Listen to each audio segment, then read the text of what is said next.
কৃষ্ণের অনেক নাম আছে, তাদের মধ্যে একটি নাম হলো যুদ্ধ বিমুখ। এই কথা আপনারা সকলেই জানেন। বলরাম একবার কৃষ্ণকে জিজ্ঞাসা করেছিল, কৃষ্ণ, তুমি কিভাবে যুদ্ধ থেকে মুখ ফিরিয়ে পালিয়ে যাও? তখন কৃষ্ণ বলেছিল, দেখুন, যেটা সময়ের দাবি ছিল কৃষ্ণ সেটাই করেছে।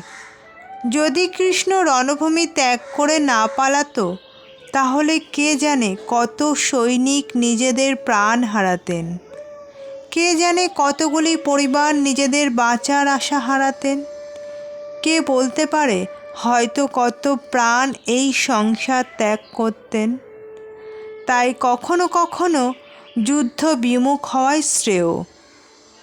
কখনো জীবনের ক্ষেত্রে এটাই প্রযোজ্য।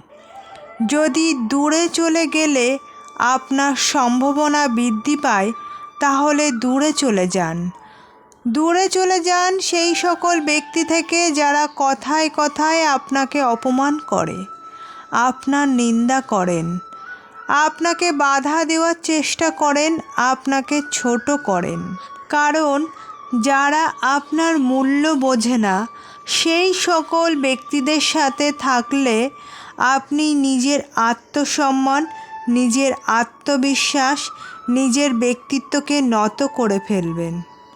দূরে চলে যান সেই সকল সংঘর্ষ থেকে, সেই সকল পরিস্থিতি থেকে যাদের সম্মুখীন হয়ে আপনি কোনো পরিণামেই পৌঁছাতে পারবেন না।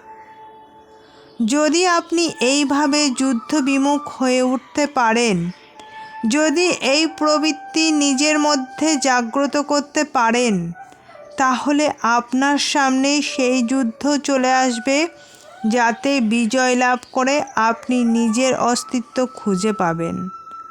আর সেটাই হলো সবথেকে বড় জয়লাভ।